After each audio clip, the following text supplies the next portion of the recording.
Coming up on your horizon. Well, military service is synonymous with sacrifice. But for many troops coming home from Iraq and Afghanistan or even elsewhere, that sacrifice doesn't end when they receive their discharge papers. The jobless rate among young veterans is substantially higher than those who do not serve in the military. Today, we'll look at the issues surrounding our returning veterans and the work underway to help them. The idea is that after this event, the veterans are matched up with employers. And we'll bring you Veterans Day stories of sacrifice and service from across the generations. Stay with us for Oklahoma Horizon. Oklahoma Horizon is made possible by the Oklahoma Department of Career and Technology Education. Oklahoma's investment in Career Tech provides more than nationally recognized technology education and training. It produces solid financial returns for the state's economic future. Oklahoma Career Tech, elevating our economy.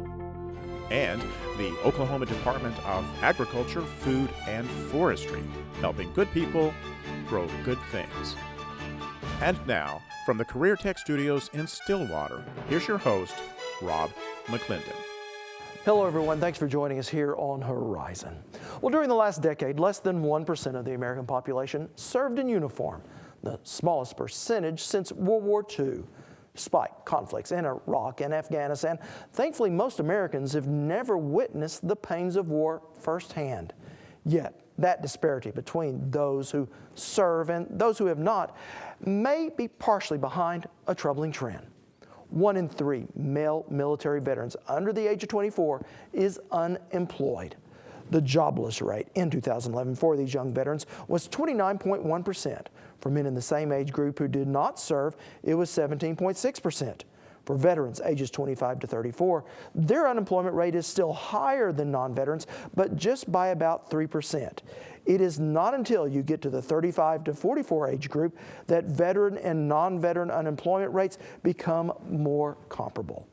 But work is underway to try to fix that problem, and that is where our Keela Kellen picks up our story.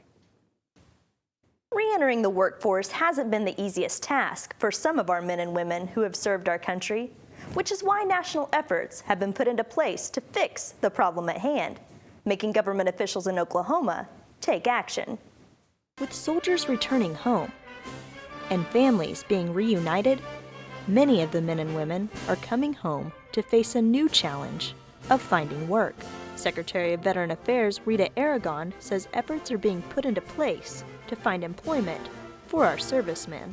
Even in Oklahoma, we're still about 3 to 1 as far as a veteran unemployment to civilian. There are a lot of reasons for that, but the truth is that's why it's so urgent. Obviously, there are not as many veterans right now because of the big influx of the National Guard. We have a huge number that are facing unemployment, but when we talk about the numbers in general, it's usually about 3 to 1.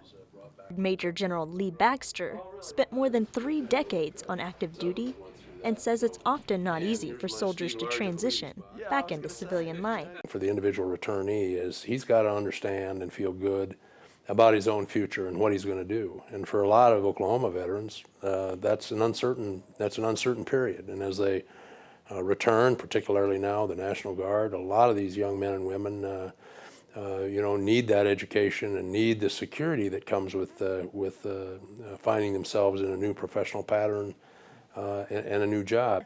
A transition often made easier thanks to life lessons gained in the military. Skills are one thing, values and attitude is another, and I just mentioned that one first. When you hire a veteran, you're hiring a guy that's used to coming to work on time, knows the value of hard work, he is drug-free, he's probably had a significant amount of leadership experience, even as a young enlisted man or a young officer.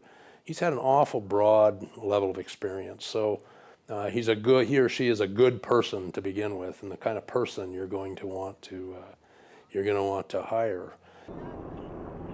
While highly qualified, many of these veterans still struggle with translating military terms and credentials into a language that civilian companies can easily understand.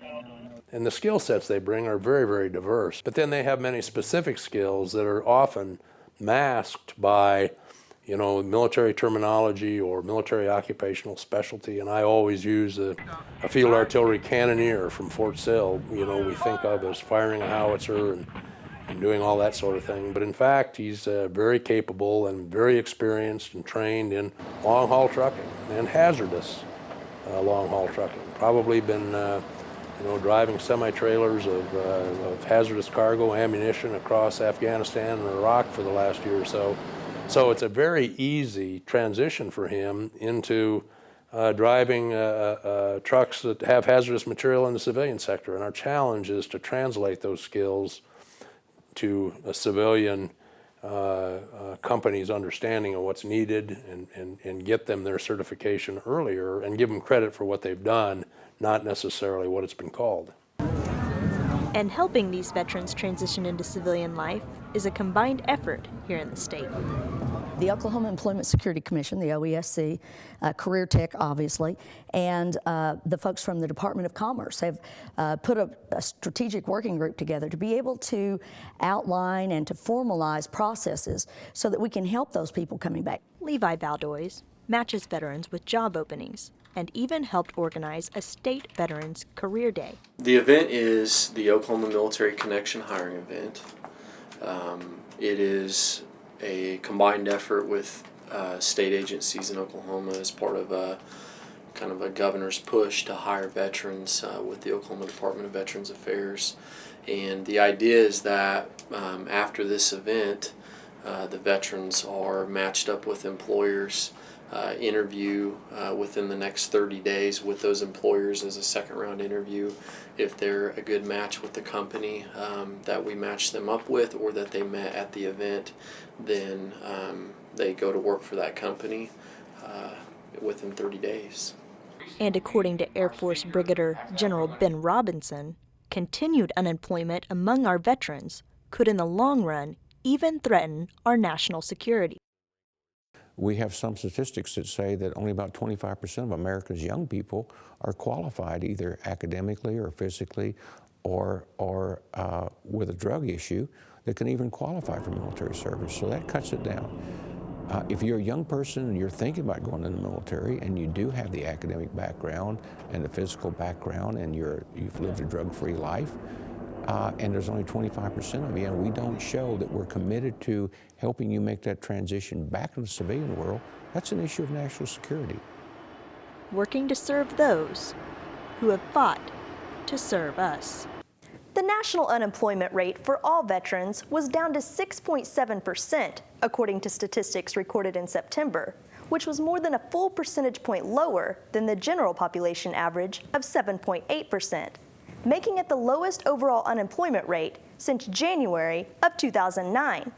And while there is still work to do, it is clear that the unemployment rate among veterans is headed in the right direction. All right, thank you, Keela. Well, as a whole, the U.S. military is far better educated than the American population it defends. If you will, take a look at these numbers with me. 82% of U.S. military officers in 2010 had at least a bachelor's degree compared to 29% of the general population. Now, 93% of enlisted soldiers had at least a high school diploma compared to 59% of America. And just like in civilian life, higher education in the military, well, it pays off. At the 20-year mark, the annual compensation for military officers sits at $118,000 a year, which is almost twice what the average wage is for a civilian worker with that same experience. But those salaries, well, they do come at a cost to taxpayers. Personnel costs consume about a quarter of the U.S. defense budget, about $153 billion in fiscal year 2012. And while the active duty force has only grown by about 4% since the year 2000, compensation costs, well, they're up by 28%. In fact, U.S. military personnel costs alone exceed the entire military budget of any other country in the world. Now, the cause of this rapid rise is largely due to healthcare costs, which have doubled for the Pentagon since 2001, when benefits for retirees were expanded. But salaries, well, they do play a factor too. Since the military draft was eliminated after the Vietnam War, the Pentagon has sought a better educated and better compensated volunteer force. Military pay now ranges from $17,000 for the greenest of privates to $230,000 for a 4-star general. So why do I tell you all this? Well, what we know is that a fifth of the Pentagon's budget goes to payroll, which is actually quite low when you compare it to many other industries. Yet, if we are to get serious about deficit reduction in the U.S., military spending will face cuts. And the easiest place to do it is with personnel. Across the branches of service, it is getting harder and harder to re-enlist, which means we could soon see more and more veterans headed back into the civilian workforce looking for jobs. Now, if you'd like to learn more about this or a myriad of other things that affect our economy, just head to our website at okhorizon.com, where we have a new Face the Facts topic each and every day. When we return, finding success after service in later, a Marine's love story. You're watching Oklahoma Horizon, featuring some of the good things that are happening in the great state of Oklahoma. A child of the Dust Bowl, Jack Givens knew all too well the struggles of growing up in Depression-era Oklahoma. A farmer's son, Givens headed off to Oklahoma A&M to get his education until everything changed on December 7th, 1941. It was on a Sunday, and I remember hearing on the radio. Of course, they were still sinking ships and everything else at that time, and but we had no idea because we were in ROTC.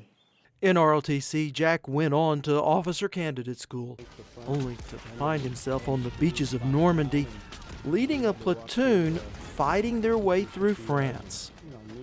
We got pinned down with this rifle fire, and as a mortar shell came and went back behind us a couple hundred yards, and then as another one came, and it went in front of us. So I told the sergeant, the next round's coming right on the top of us. And I said, you better hit the ground. And the next round came, it just decimated our unit. We were out in front. I've been hit in the face here. This is just a fragment of the shell hit. Wounded and far away from home, young Jack was hospitalized for months. I was really feeling sorry for myself, what I was going to look like.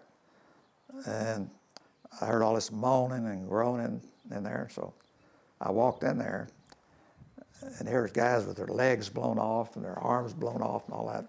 So I no longer felt sorry for myself. Sent back to the front lines, Givens likes to tell people he walked and crawled his way across Europe, dodging German bullets.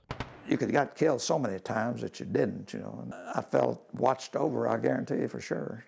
Wounded twice more, Mr. Givens earned 3 Purple Hearts and a Bronze Star before his war ended on a mission behind German lines in the early spring of 1945.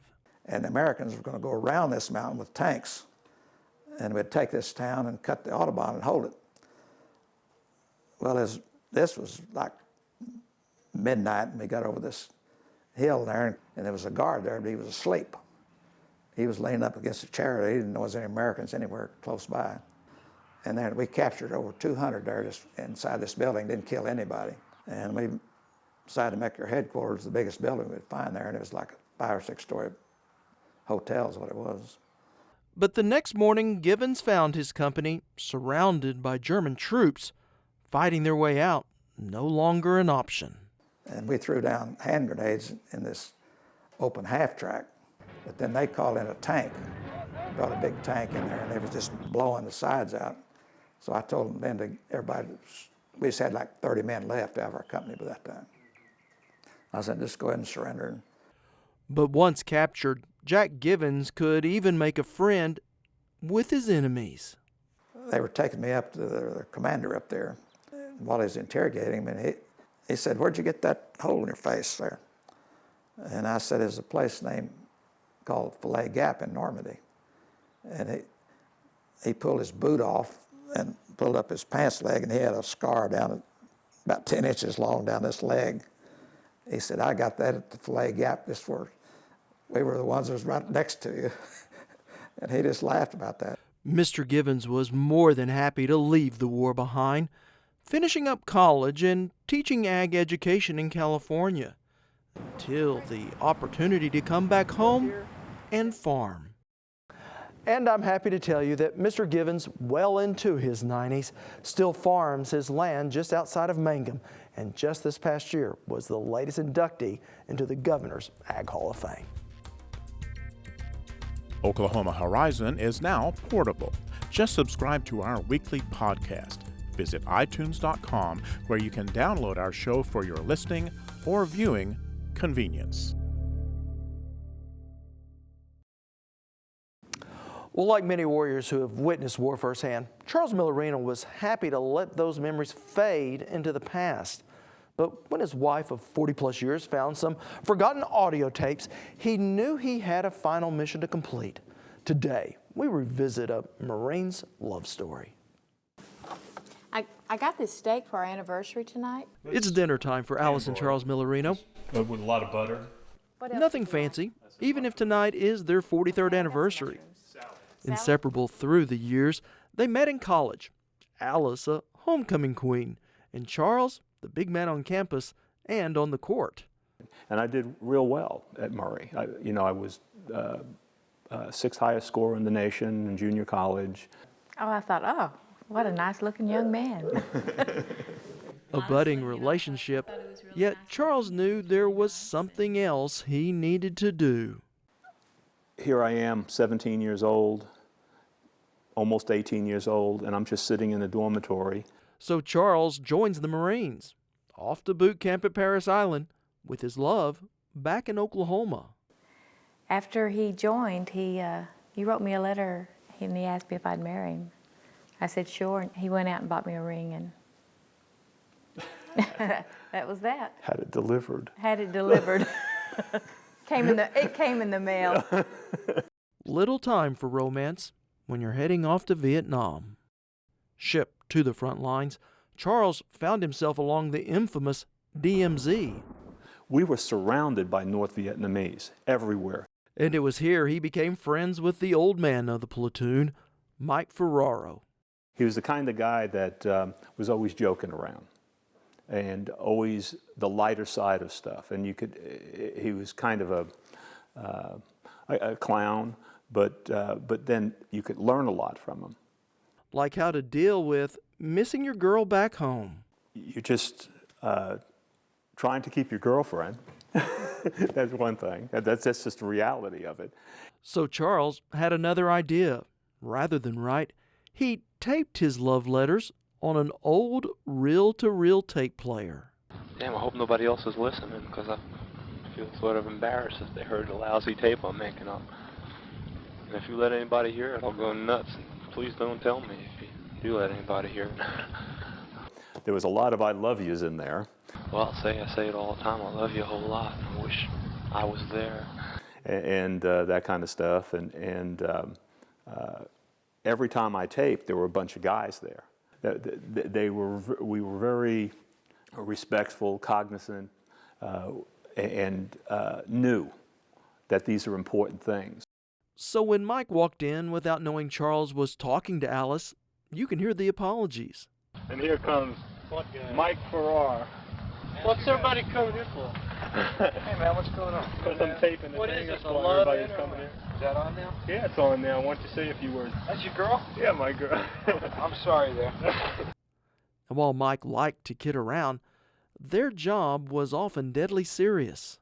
On March 6th of 1968, my company took 38 killed in one ambush, and Mike was one of them. Who's this good-looking girl? That's Alice. And Charles came home to Alice. I took this purse out. And memories of Vietnam began to fade until Alice found an old purse, and inside, the reel-to-reel tapes Charles had made for her so long ago. And on these tapes, the voice of his friend Mike. And that's the red dirt. Of course, I was the only one who squared away. Of course, Riley tried to use your boyfriend here has got to put his bolt back right. so I had to just fight them all by myself. You know, when I heard his voice and I heard what he was saying, I knew he had sisters. And, you know, I knew he lived in Massapequa. And I said, and you know, they haven't seen or heard of him, heard from him since 1968. So Charles has one last mission, to bring his buddy home. They just need to hear this. Okay, we're ready for a couple of interviews. Well, one interview anyway. Here's Mike Farrar, and he's going to give us his opinion, on Vietnam. For what it's worth. It ain't worth nothing. Well, let me tell him about the time I won the Medal of Honor. Oh yeah, tell him about the time you won the Medal of Honor, Farrar. Charles found Mike's sister and sent her the recordings. Hello? Pat? Yes. This is Charles, Pat. Charlie? Hi, Charles. Yeah. Recordings made with love that gave his sister a final reunion with a beloved brother. A gift I never expected to get, and yet to hear his voice after all these years, and also hear it over there in such a dark place, but how they could still joke, and my brother could still be joking, and talking with all that was going on. It just really I almost felt like, getting a little emotional, that I was there, and just to hear his voice, but also knew he was with friends.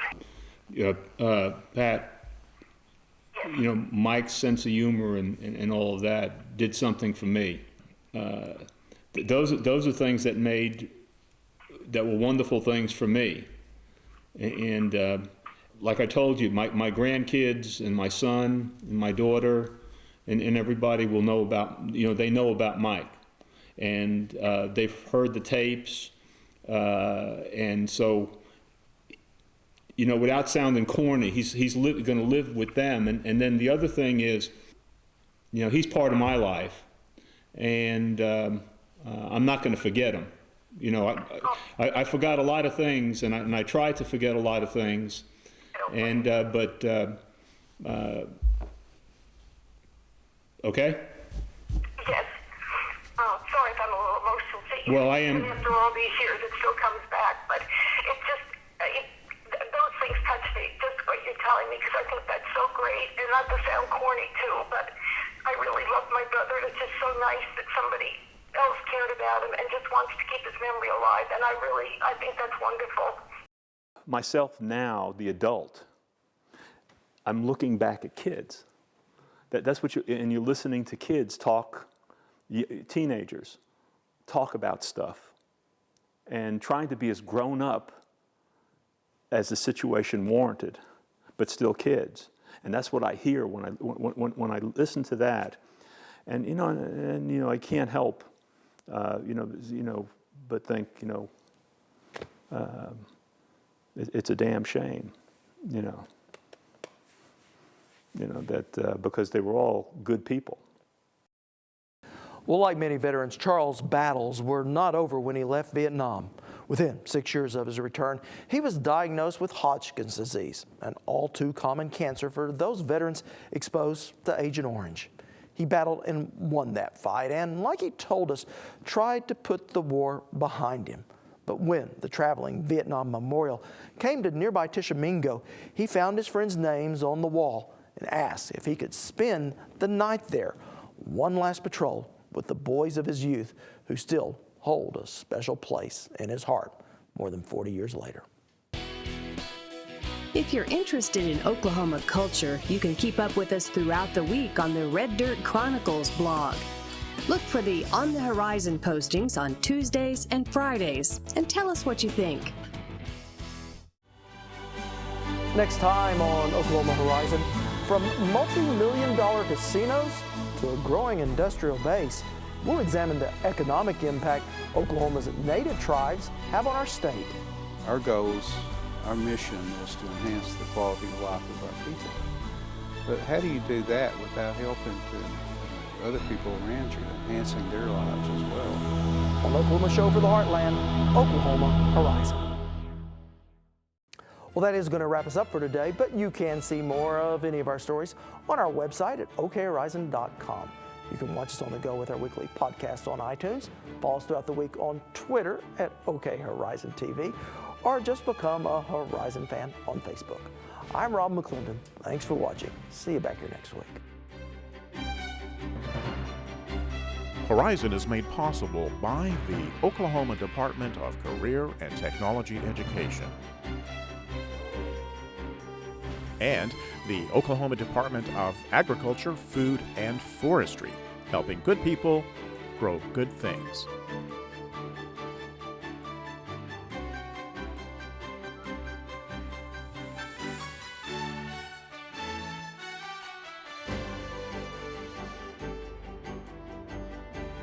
Copies of today's show are available on our website, okhorizon.com.